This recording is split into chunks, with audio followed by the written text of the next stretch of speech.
Thanks. My name's Hilda. I'm an alcoholic. That's what AA does. What? I love Alcoholics Anonymous, and thank you, Pat, for your 10 minutes.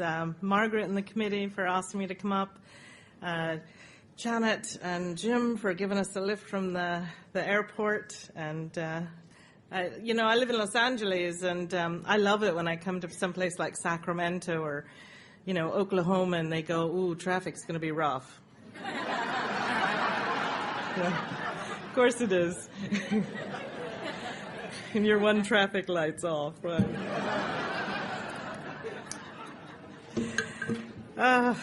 So Sacramento Spring Fling, who knew? There's a lot of people here tonight.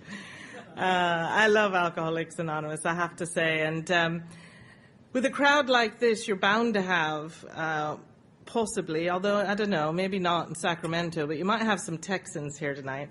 And just in case, my sponsor always says, in case if you're in Texas or you're somewhere where there might be Texans, you should always give your sobriety date. Because for some reason, Texans think if you don't give it, you don't have one. So my sobriety date is the 20th of July, 1993. And it's not my first sobriety date, but I hope it's my last. And let's see, I obviously am not born in Los Angeles. Fresno, no, kidding.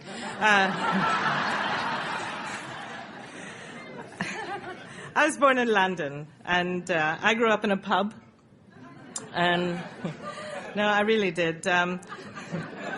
My grandparents owned the pub, and I'm an only child, an only grandchild. And I had a thing about alcohol long before I ever drank it. I like the shapes of the bottles and the colors and the fancy labels. And, only children like myself are very good at entertaining ourselves. And for me, my playground was the cellar.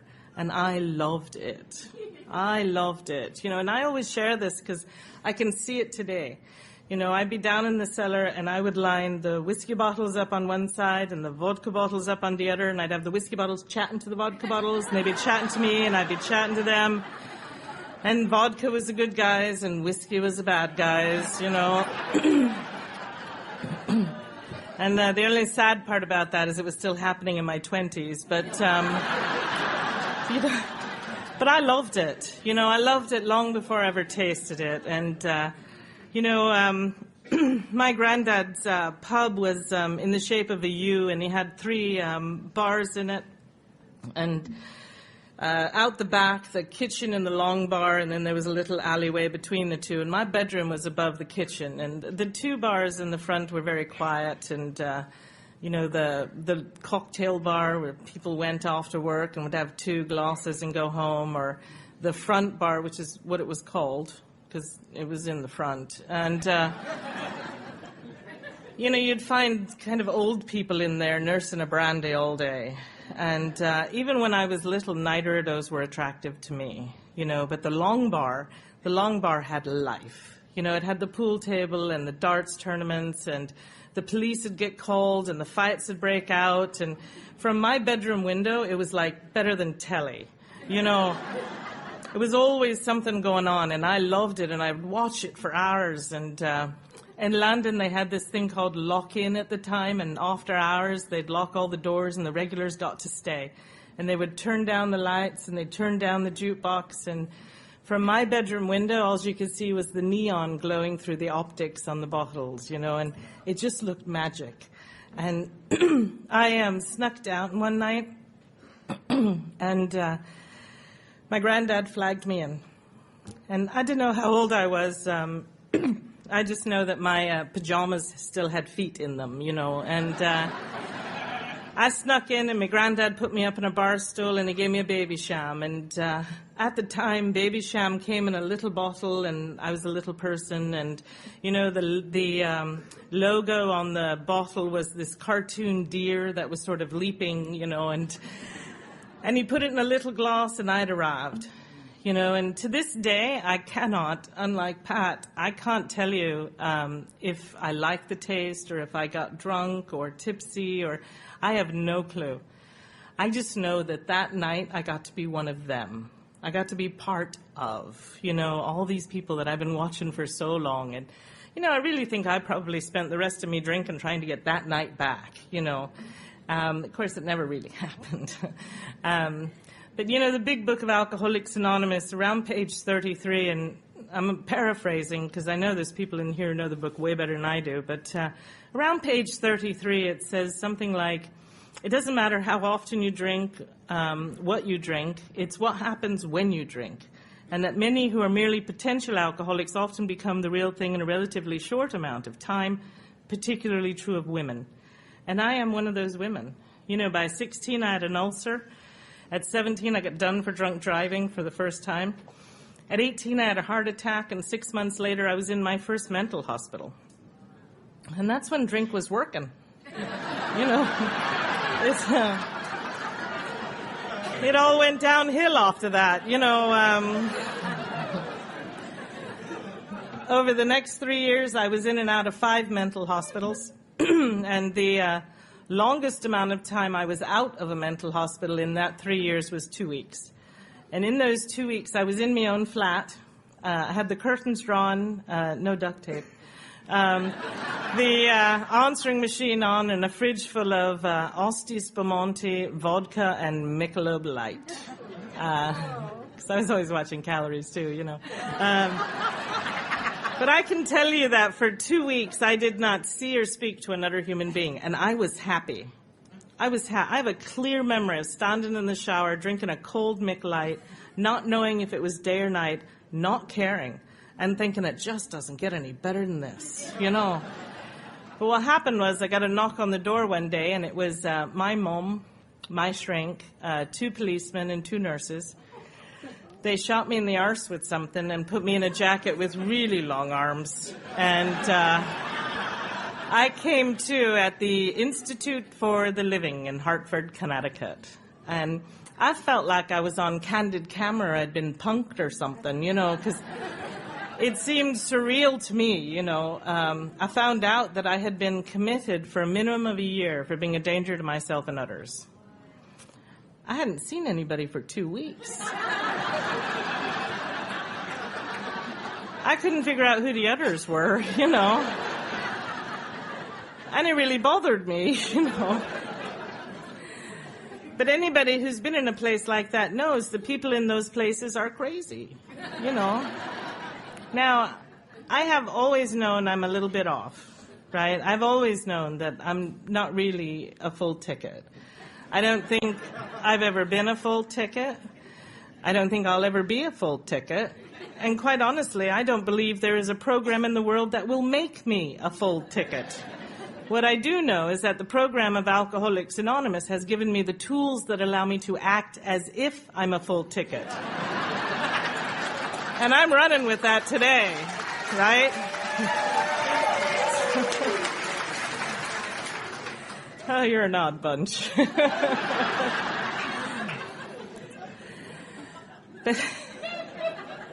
So I'm in this mental hospital, and I know they don't know what's wrong with me, but I have this roommate, and it's really obvious what's wrong with her, right? I mean, she has rage attacks. 1 minute she's fine, and then she snaps, and she starts punching out windows and going for nurses, and it's chaos. And of course, I'm sitting on the bed reading, nothing going on here. I am good. They did this thing called wet packing, and all these nurses would come in, they would tackle her to the floor, wrap her in cold, wet sheets, and toddle her away. Now, she had something I didn't have, and that was friends locally. And her friends used to smuggle money in all the time, so our room always had money hidden in it. So when she'd get toddled away, I'd start thinking, right? Because I'm a thinker. So I'm thinking, what a waste it is to leave all that money just laying around, So I would go AWOL on her dime. And first time I went AWOL, I had $50 on me. I ended up in downtown Hartford, and I had no clue what I was going to do. And this little fellow wandered up to me, and he said, "Psst, do you want to buy a ticket to Prince?" Now, I didn't know who Prince was. I am truly an AC/DC Black Sabbath kind of girl. But I'm thinking a dark auditorium, this may work, you know. So I get these tickets, I smuggle 2 bottles of vodka in, I'm sitting in the nosebleed seats, and while Prince did his little Raspberry Beret thing, I got absolutely legless, you know, and after the concert, I was wandering around Hartford, and I ended up in the park, and there was a group of fellas passing a bottle, winos, really, and I sat down with them. And they kept looking at me like stupid or crazy, but they let me drink with them all night, and they never said a word. And as dawn came, the white van with the blue letters pulled up, Institute for the Living, and I stood up and said, I gotta go, my ride's here, you know. And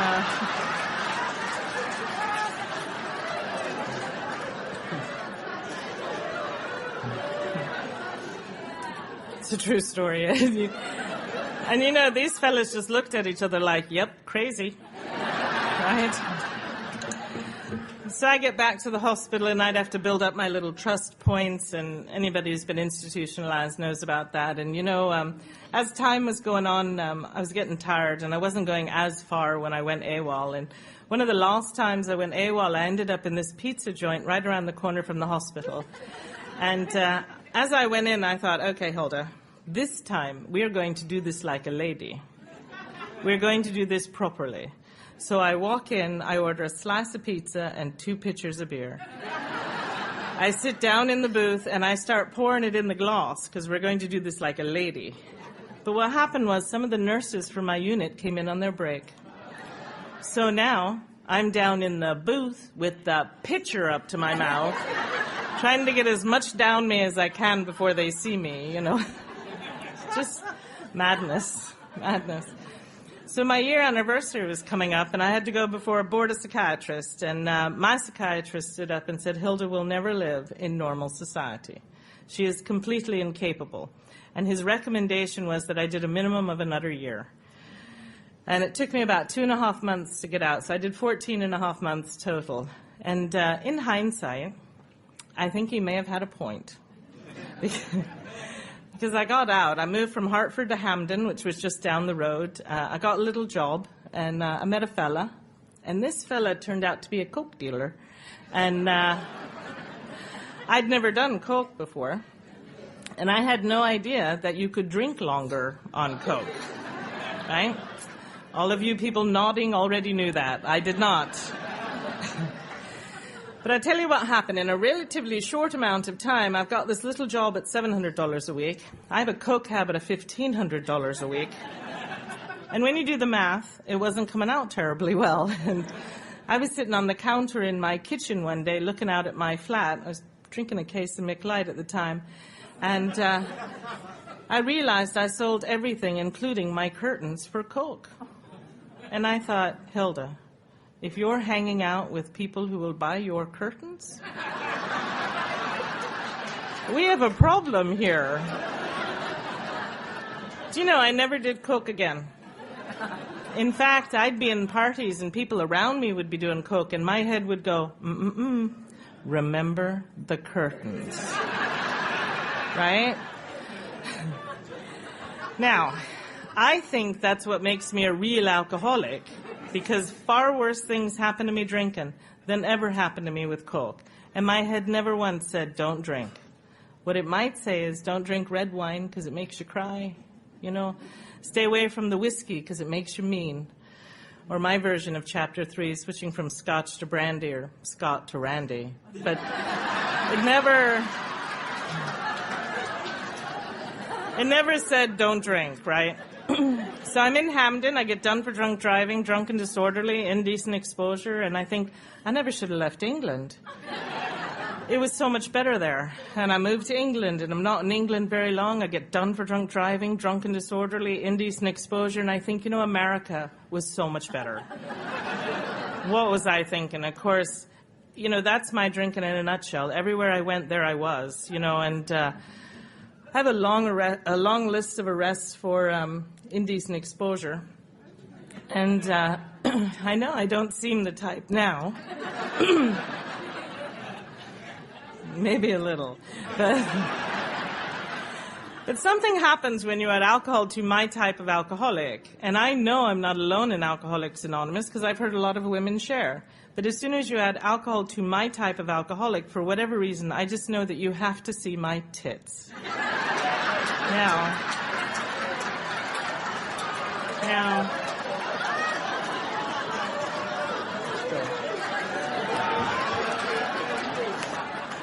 Now, I tried.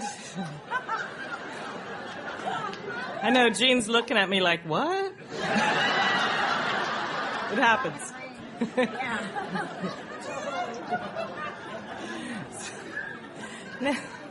Now, I know that that's part of my alcoholism because I do not feel the need to show them to you right now. Right? So I'm back and forth, and I'm back in England, and I'm tending bar with my mate Andy. He's a good friend of mine. We've been a good friend for a long time, and Andy's birthday was on New Year's Eve, so we started drinking on Christmas Eve, as you do. Now, I've always been a blackout drinker, right? I used to call it losing time. I was always just losing time. I'd lose a couple hours, I might lose a weekend, whatever. I had assumed that when I had lost time, I had passed out quietly somewhere. I found out that is not true. Because what happened was on the 3rd of January, the phone was ringing, and when I answered it, it was my mate Andy, and he asked me if I was ready to pick out rings. And I had no clue what he was talking about. And he said, no, Hilda, not this time. Now, he brought over a video. I'm on this video, and I look great. I look great. I am not slurring my words. I am not walking funny. I have drink in hand the whole time. It's all the pubs we were in. All our friends were there. My father was there. I'm watching the video. Andy went down on one knee, and I thought, dear God, say no. Because I wasn't there. And it was the first time I realized that you didn't know I wasn't there. You know what I mean? So I did what I did best, really. I went to the pub. And I panicked, and I really didn't know what I was going to do. And I found the guy in the pub that knows everything about everything, right? There's a guy like this in every bar all over the world. You know, you ask him what time it is, he tells you how the pendulum clock works, you know. I mean, he truly is the most interesting man in the world, right? So I'm chatting away to this fella, and I said I told him I'm engaged, I don't know what I'm going to do. And he said, did you know if you volunteer on a kibbutz in Israel, they give you 3 meals a day, they do your laundry, and you get 50 quid a month? I thought, result. 3 days later, I'm in Golders Green, I've got a visa, I'm going to Israel. Now, I'm a good Irish Catholic girl. This all made sense to me. I went for 3 months, I stayed 9. And I come out of a blackout in a Tel Aviv jail charged with drunk driving, and I didn't remember renting the car. And I can tell you that really horrible things happen to young, vulnerable women who drink like I do in places like that. And I got out on bail, and I ended up jumping bail, and I went to Egypt, and I ended up with the wrong people in the wrong place at the wrong time. And really horrible things happen to young, vulnerable women who drink like I do in places like that. I ended up getting dumped just near the American Embassy in Cairo, and I had a tattered T-shirt on me, a beat-up pair of shorts, and not another thing to my name. And a big American Marine took pity on me. It was Ramadan, and everything was shut, including the embassy, and him and his mates looked after me until the embassy opened. And I can tell you that I truly believe a non-alcoholic woman who had been through what I had been through would probably never drink again. But I'm a goalpost drinker. I'm one of those drinkers that says, if it gets bad, I move the goalpost back just a little bit. And I say, if it gets worse, I move the goalpost back just a little bit more. I got an emergency passport, and I was on a flight out of Cairo, and I wasn't 20 minutes in the air, and I thought, hell, they could have killed me. I was drunk when I landed. And I had no clue that it was alcoholism. I didn't know what was happening. And the whole 80s for me are a bit like the Talking Head song, Once in a Lifetime, where he goes, this is not my beautiful house. This is not my beautiful wife. How did I get here? You know, it's like one big long blackout with little bits of reality tossed in. And coming to the end of the 80s, I found out I was in a relationship that apparently I had been in for quite a while. And my partner was commenting on my drinking. which I just thought was rude.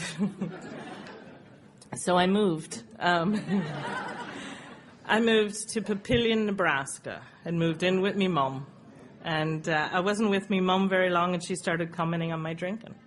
And I really didn't know what to do. And I thought about my uncle. Now, my uncle had tried to 12-step me when I was 18 in a pub in St. Albans. He was on fire with Alcoholics Anonymous, and he was buying the beer, so I let him talk, right? And I remember him saying, you know, Hilda, in Alcoholics Anonymous, you need never drink again. I was 18. I thought, why the hell wouldn't I want to drink? But he could see exactly what was going on, and fast forward, it's all gone horribly wrong, and I thought of him. And he was still sober in Alcoholics Anonymous. And that was really attractive to me because he was what I thought a real alcoholic was, right? My uncle went to prison. I only ever went to jail, you know? My uncle went to detox centers. I only ever went to mental hospitals. So in my mind, he was what a real alcoholic was, and yet he was still sober in Alcoholics Anonymous. So I thought I'd give it a go. And I went to my first meeting of Alcoholics Anonymous on New Year's Eve, 1989. I picked New Year's Eve because I truly believe no alcoholic would quit drinking on New Year's Eve. I know today only alcoholics pick a date. Non-alcoholics never think about what day they're going to stop drinking. They don't worry about their drinking. You know, it's like virgins don't go for pregnancy tests. Doesn't happen, right? And I didn't know that, so I toddled along to this meeting on New Year's Eve, and they were talking about He's the Father and we're the children, and I thought I was screwed, right? Because I've always been a seeker. I mean, Israel, please, right? So I couldn't hear anything else in the meeting, so I started taking everybody's inventory by their shoes, because I can't look at you either. And the fella next to me had on the biggest pair of cowboy boots I'd ever seen. And I remember thinking, I wonder if his IQ is any bigger than his boot size. You know, I mean, tearing these people to shreds. And after the meeting, I made a beeline for my car, and this big, dumb cowboy followed me out. And he said, have you got a big book? I said, of course I have a big book. Doesn't everybody have a big book? Now, I wouldn't have known a big book if you'd beat me with it. But I couldn't tell him that, right? But without missing a beat, he went to his truck, and he gave me his big book. And I was completely speechless, because the first time anybody'd seen straight through me. And I went to get in my car, and this little old woman ran up to me and said, did you know if you go to a lot of meetings and you don't drink in between, you can't get drunk?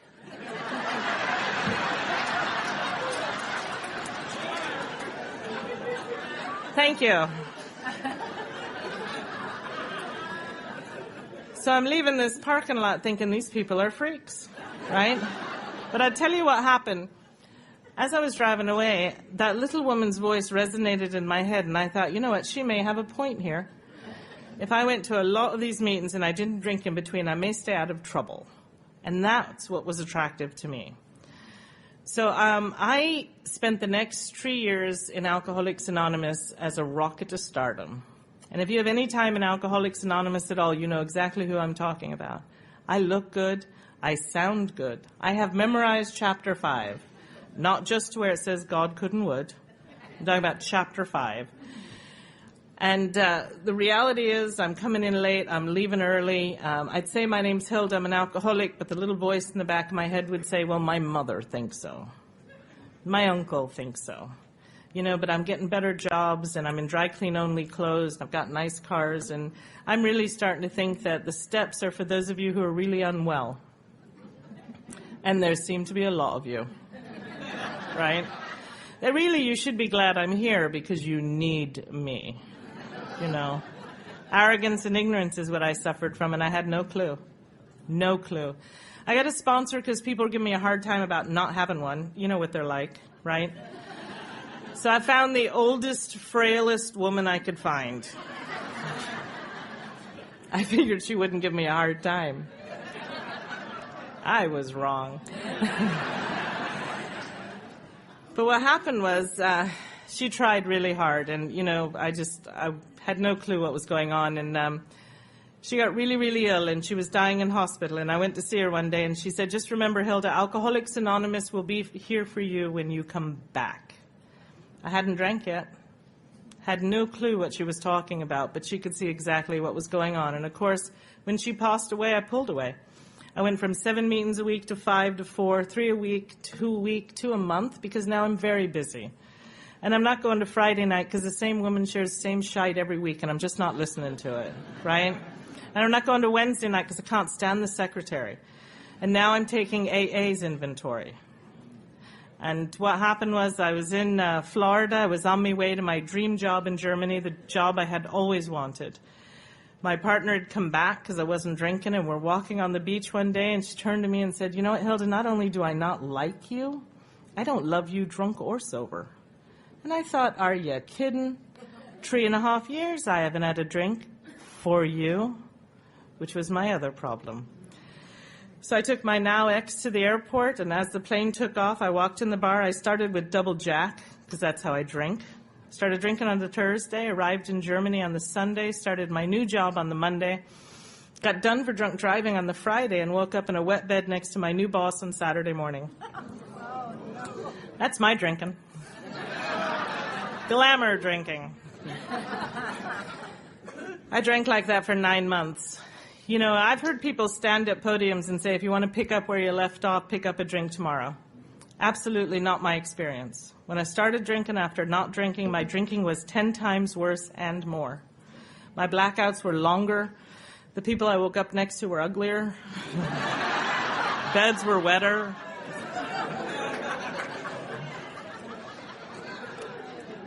It's not where I left off.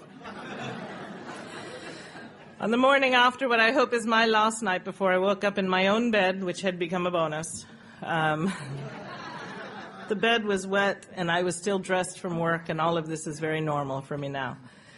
But I went into the bathroom and my hose were all ripped. I had a great gash down my face. There was blood everywhere, and I had no clue what had happened the night before. And I had that moment. You know, I heard people in Alcoholics Anonymous talk about the hideous 4 horsemen: terror, bewilderment, frustration, and despair. I just think, God, you're so dramatic. That morning I knew who they were, and my heart broke. Not because I can't drink anymore. I drink with the best of them. But that morning I realized I had become unpredictable to me. I did not care when I was unpredictable to you. And I did the only thing I knew what to do. I phoned English-speaking AA. You know, I didn't know where else to go. And the fellow who answered the phone's name was Steve Baker. He lets me break his anonymity. And I told him my sad old story. Poor old me, been to AA, screwed it up, wine, wine, wine. And he said something to me I truly believe saved my life. He said, you know, Hilda, the most natural thing in the world for an alcoholic to do is drink. And that's why in Alcoholics Anonymous we don't shoot our wounded. And I believed him. It's the only reason why I went to a meeting that night. I really thought he understood, you know. So I'm driving over to this meeting in Hunsbroek, Holland. And my head kicks in, right? Because I suffer from alcoholism. My head goes, hang on a minute, Hilda.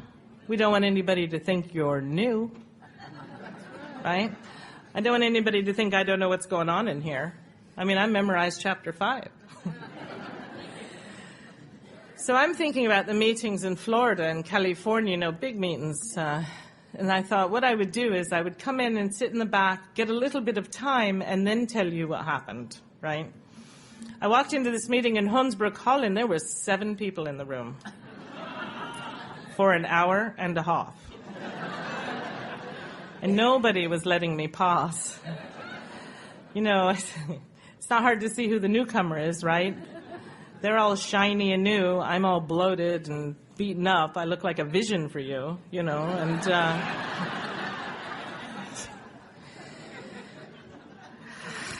so I told them all my sad old story. And, you know, at the end of the meeting, they were looking for somebody to make the tea and coffee. And I was thinking, wow, I hope they find somebody. You know, it's an important commitment. And this voice from across the room went, Hilda will do it. And I thought, Hilda who? This meeting was Tuesday, Thursdays, and Saturdays, and this was Tuesday night. I said, I don't know if I'm going to be sober on Thursday. It seemed like a long time to me. And she said, if you want to stay sober, you'll make the tea and coffee. And I thought, who is that psycho bitch, and why is she tormenting me? But my mouth went, oh, okay. I had no fight left. And if you're new to Alcoholics Anonymous, I hope you're tired. I would have done anything that woman asked me to do, and I tried because I just didn't know what else to do. And I didn't know if it was the Thursday or the Saturday, but she pulled me aside one night and said, you really need to try to do 90 meetings in 90 days. I said, do you see where we are? Hunsbrook, Holland.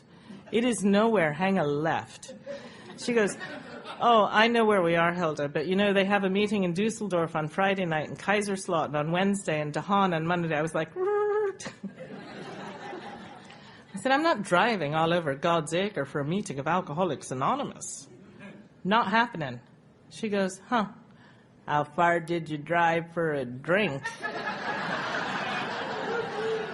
Which is so not fair, right? I am that drunk at 2 a.m. driving around for anything open, right? So I started tormenting my home group because I had a thing when I was drinking. If I got lost, all bets were off. I did it on the way to weddings, job interviews. It just didn't matter. If I got lost, I found a B&B, got a couple of bottles, and called it a night. So I was afraid to get lost. So on Thursday, I'd say to my home group, I'm driving to Dusseldorf tomorrow night. Does anybody want to go? The guy I hated the most. Hated. Always went, I'll go with you, Hilda. It's like anybody but you, right? But Mike would show up every Friday. We would drive an hour and a half to Dusseldorf, an hour and a half's meeting, an hour's coffee afterwards, and an hour and a half's drive home. And I wanted to kill him the entire time. He had about 8 years of sobriety at the time, and I pulled over on the Autobahn to tell him to get out. And he would just laugh. We're going to be late if you don't get going. Kill this guy.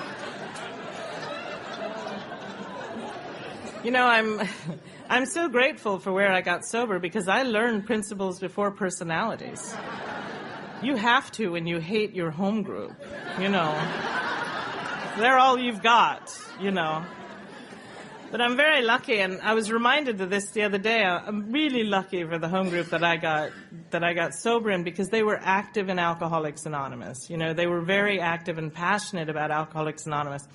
And they were doing 12-step calls. And I was over at the woman who became my sponsor, the psycho woman.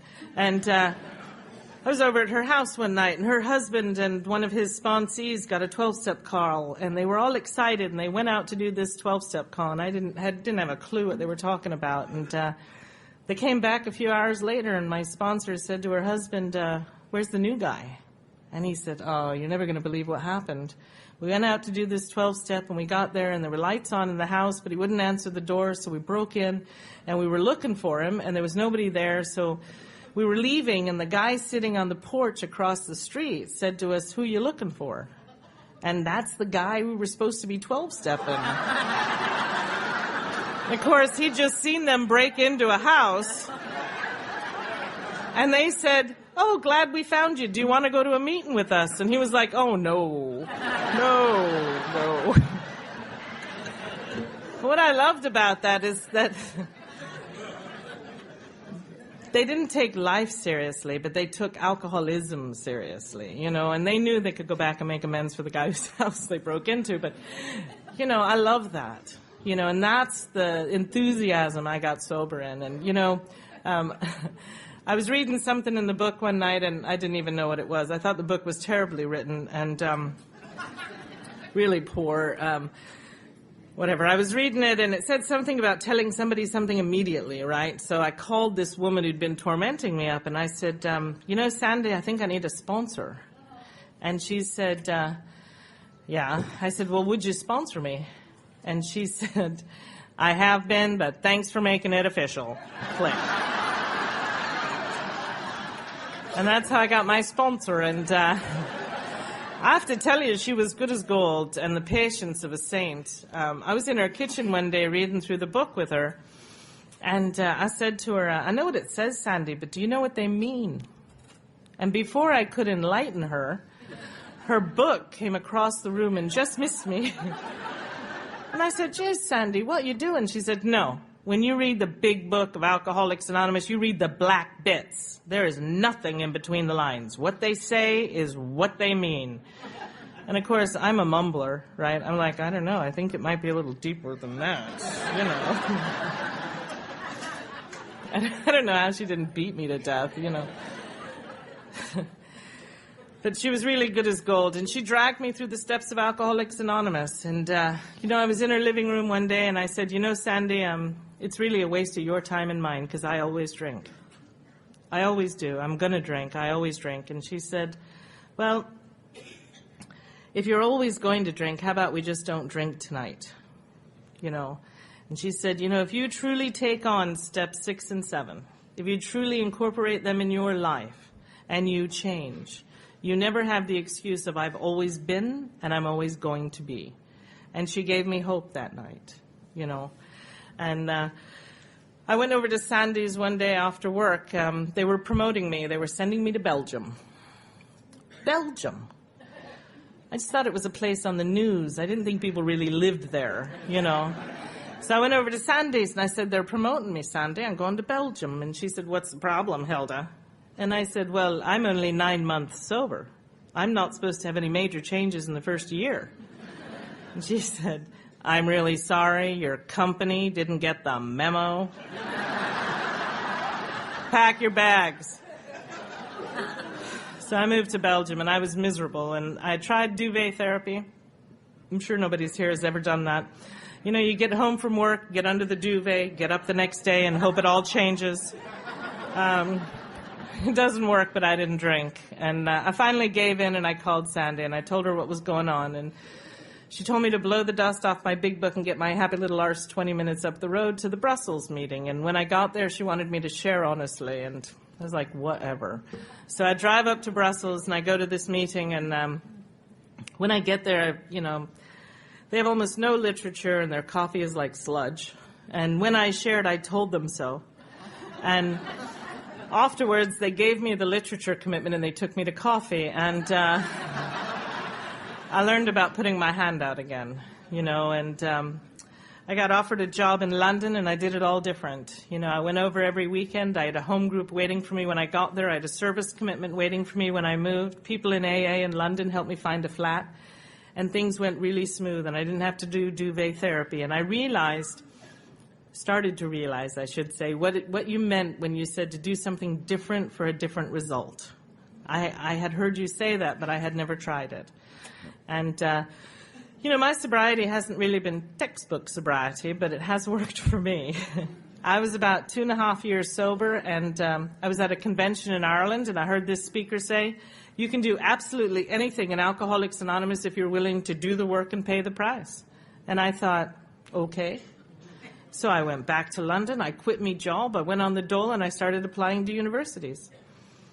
I was going to go into a helping profession. I was going to help people. 2.5 years sober, I did not know enough to know that I don't like people enough to do that. Right? Sometimes I think it shouldn't be any major changes in the first 5 years, you know. I was about 4 years sober when I got my first tattoo and my first motorcycle. And there's more bikes out there than that. I've seen them. I was about 4.5 years sober. I got accepted to university, and I was about 5 years sober. I had a motorcycle accident, and I got a bigger bike and a bigger tattoo. And I started my second year at university, and you know, nobody in Alcoholics Anonymous seemed terribly surprised about that. And I thought it was because they believed in me, and later I found out it's because they believe in Alcoholics Anonymous, that you can do absolutely anything if you do the work and you pay the price. And I was tootling along quite nicely in Alcoholics Anonymous. I'm 6.5 years sober, and I was just about to leave my flat to go to a convention in the south of England, and the phone rang, and it was my mom. And my mom was living in Southern California, and she called to tell me that she had been diagnosed with breast cancer.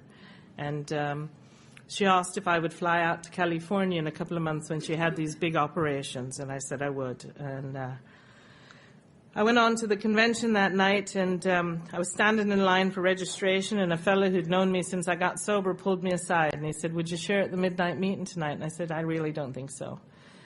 And he said, "Actually, you look like you need to share."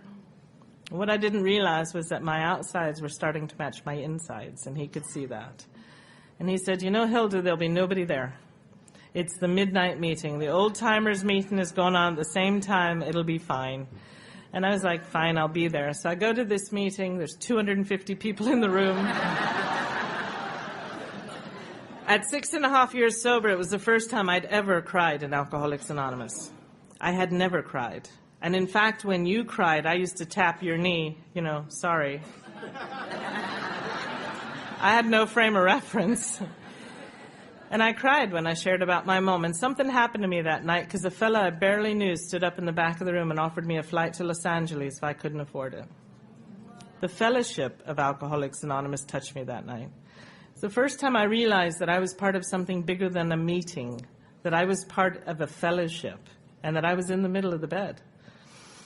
And, when the time came, I did fly out to California. And, I'd spent my entire sobriety asking my sponsor, how do I make amends to this woman, my mom? I'm an only child. I tore her heart out. I called my mom collect from foreign jails, and she could do nothing, My sponsor always says, if you're sitting here with us tonight, there are 10 people sleeping better, 10 people digesting their dinner better, because you're safe here with us. Well, I'll tell you, my mom is one of the 10. And my sponsor kept saying, it's God's time, not yours. And when the time is right, you'll know. So I went out to Pasadena, and she was in Huntington Hospital, and the 202 Club was right across the street. And I made sure I was there when she went to sleep, and I was there when she woke up. And when I had the chance, I ran across to the 202 Club. And, oddly enough, I say, is it odd or is it God? Oddly enough, because of what I had been doing at university, I got to take my mom home early and nurse her at home. And we were in there, and I was changing her tubes one day, and my mom turned to me and said, Hilda, I don't know how I'll ever repay you. I said, you don't get it. 6.5 years I have waited for this moment when I get to be the daughter you deserved instead of the one you had. And, my mom and I have a great relationship today. And I love that thing. Life is not measured by the number of breaths you take, but by the moments that take your breath away. Because that's been my sobriety. It's not about the years. It's about those moments. We just had dinner with her the other night.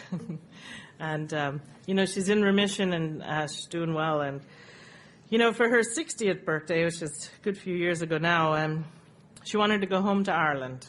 And she asked me if I would take her home to Ireland. She was born and raised. And I said I would. And I said to my sponsor, I'm taking my mom home to Ireland for her birthday. And my sponsor said, just remember, this is your mother's trip. I said, yeah. She goes, no, I'm serious, Hilda. I was like, yeah, all right. So I took my mom back to Ireland, and we went all around where she grew up and where she bought her sweets and where she caught the bus. And I wanted to shoot myself. And but I remembered it was my mother's trip, and I went to meetings of Alcoholics Anonymous, and you reminded me that this was my mother's trip. And we were on Bray Mountain one day, and my mom turned to me and she said, Hilda, you've turned into a lovely young woman. My mom. That's Alcoholics Anonymous. There's no other explanation. And when I was in London, I was working for a company whose head office was in New York. And in 2001, I went to New York in August, and I found out I was getting a promotion. I was going to be a god. And it was about time. I knew they'd see my worth one day, And whenever I'm in New York, I used to go office, hotel, meeting, hotel, office. That's all I ever did. And I always have a home group away from home because that's how I do Alcoholics Anonymous. I cannot afford to be anonymous in Alcoholics Anonymous. And I was in New York, and I was going to have this big corner office with this beautiful view, and on my way to my meeting that night, I called my partner and said, "Pack it up, babe. We are moving to New York City. I'm going to be a god." My partner, who has 3 months longer sobriety than I do, and will tell you so, said, "Of course we are. Why didn't you call me after the meeting?" I thought, you're not getting this. I'm going to be a god. So I go to this meeting, and I sit in my seat because I'm predictable. And I'm sitting in this meeting, and I'm thinking about my corner office and the view. And this kid comes over to me, and he tapped me on the shoulder, and he said, "Do you remember me?" I said, I'm sorry, I don't. I'm thinking, why would I know this kid? I'm going to be a god. And he tapped me on the shoulder again, and he said, "You shared at my very first meeting, and I'm a year sober tonight." And it meant the world to this kid that I was in town on his anniversary. And I had one of those moments when I realized it wasn't about the corner office, and it wasn't about being a god. It was about being of service in Alcoholics Anonymous, being of service to my mother, being of service. And I went back, I turned down the promotion, and I went back to London. And 2 weeks later, the towers disappeared. And I spent the next 36 hours checking off names on a list that people who just wanted somebody to know they were okay. Most everybody else in the office went to the pub to watch it on telly. But I got to be of service because you taught me how in Alcoholics Anonymous. And when I was about 8 years sober, we moved out to Southern California so it could be near my mom, and went on a 5-year plan, stayed 7, you know how that goes. And Southern California changed my entire sobriety. I met the woman who's my sponsor today who reminded me that my primary purpose is to be of maximum service to God and his fellows. It's a pretty clear statement, and I had lost that somewhere along the way. And a few years ago, we had to go back to Ireland for my partner's visa. And I'll be honest with you, I did not get on well in Ireland, but I'm well trained in Alcoholics Anonymous. I phoned my sponsor every day, and I phoned her every day from Ireland. And finally I said, "Look, Sharon, I don't know what to do." And she said, "Maybe it's time you get on an effing plane." And I hung up the phone, and my partner said, "What did Sharon say?" I said, "Well, she told me to get on an effing plane." She said, "Can I give you a lift to the airport?" Because we knew we'd work it out, right? So I came back to Southern California. I was 15 and a half years sober, jobless, penniless, sleeping on my mom's floor. Not where I wanted to be at 15 and a half years sobriety, And I had a tough time getting a job, and I threw myself into the middle of Alcoholics Anonymous because I don't know what else to do. I got busy. And I was feeling a little low, and I called Sharon, and I said, "Look, Sharon, I don't know what to do. I can't get a job, and I don't know what." And Sharon said, "Hang on a minute, Hilda. Aren't you and your mom having dinner together a couple of nights a week?" I said, "Well, yeah." And she said, "And aren't you watching certain shows on telly together a couple of nights a week?" And I said, "Well, yeah." She said, "Don't you think this might be a way to make amends to your mother by allowing her to be your mother?" And if I'm honest, I wasn't really buying it at the time, but it sounded good. And in hindsight, I know she was right, And of course, what happened was my partner got back in the country. I got a good job. We got nice cars. We moved into a nice flat. And life got good, And in 2011, I guess it was, the company I was working for was going under. So I called my mom. And I said, Mom, the company's going under, and I'm going to be unemployed again. And my mom went, "You can come live with me." It took my mother 24 hours to realize I'd given her bad news. She phoned me the next day. "Oh, I'm really sorry about your news, Hilda." In March of 2012, I was up for 2 jobs at the same time. One was with unmanned drones for the military, and the other was with the Spirit of Giving. Now, if you've had more than a 10-minute conversation with me, you know I am an unmanned drones for the military kind of girl. My sponsor, who is an ex-bong wine drinking hippie, said, "I think the Spirit of Giving would be really good for you." Unmanned drones, Spirit of Giving. So I said to her, I was trying to be smart, really. I said to her, why don't we leave it to God? She said, I think that's a great idea. So we decided I would take whoever offered me the job first. And next month, actually in April, I'll be 3 years at this Spirit of Giving. I'll stop. We have slides from the second floor to the first and barefoot Fridays. You know, we do this thing every year. Every year, your year anniversary and every 2 years after, you go on a giving trip, which is what our company does. And I went to Honduras, and I got to participate in this giving trip. And I was unplugged for 10 days, which is unheard of for me to start with. And every morning I'd get up and get in the van, because that's what we did. You get up and get in the van, and we'd go to these far-off places in Honduras, to these schools, and put shoes on little kids' feet. And we were in this area of Honduras where the children are direct descendants of Mayans, and the Honduran government does not acknowledge them. So their school has no electricity and no running water, and they're the happiest kids you've ever met. And we had to give these kids shoes. And as we were packing up to go one day across the valley, I could see this little fella whose shoes we did, and he had them up in his hands, and he was waving to us. And my heart cracked open just a little bit. Just a little bit. And you know, the thing is, I almost missed it. I almost missed it. You know, I am truly the product of strong sponsorship. You know, I take direction from a woman I don't always like to do things I don't understand and usually don't like. But I tell you what, I have a life today that I could not have planned, you know. And the funny thing is, I'm really good at this job. And I'm glad I didn't miss it. You know, I'm really glad I didn't miss it. And, you know, my father died when I was 22.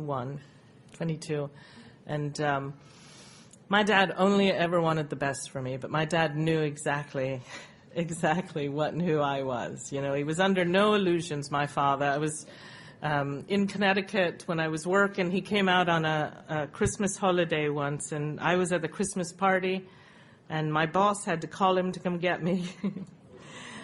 I think I was 19. I wasn't even legal to drink. And my father came to get me, and of course I was legless. And he was a big guy, and he threw me over his shoulder. And my boss, I could hear my boss apologizing, saying, you know, we just didn't know that she drank that much. We don't know how it happened. And I'd been drinking Black Russians, and my father said, oh, don't worry, it's not the first time Hilda fought the Russians and lost, you know.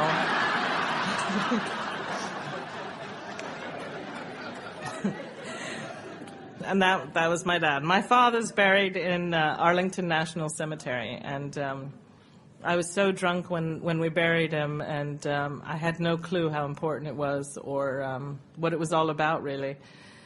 And a number of years ago, I was going to Washington, D.C. for a works conference, and my sponsor said, you know, it's probably time.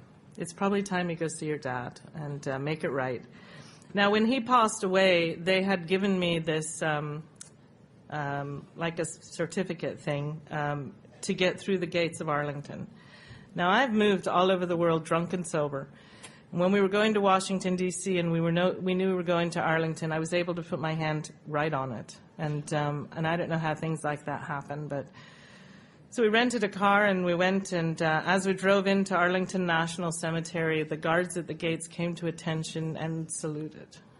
And I wasn't prepared for it at all. And I drove straight to my father's grave. Knew exactly where it was, and I didn't know how that happens either. And, you know, I was at my dad's grave, and I realized in the moment there that my father would be proud of me today. Not because I've been of service to my mother, not because I've got a bachelor's or finished a master's, or that I've been in a long relationship, or, you know, even that I'm sober. My father would be proud of me today because somewhere along the way, I got a little bit of grace and dignity, just a little.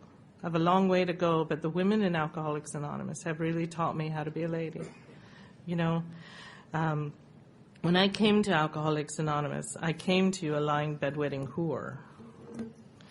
And I am so grateful today that my first sponsor explained to me exactly what Alcoholics Anonymous is and what it isn't.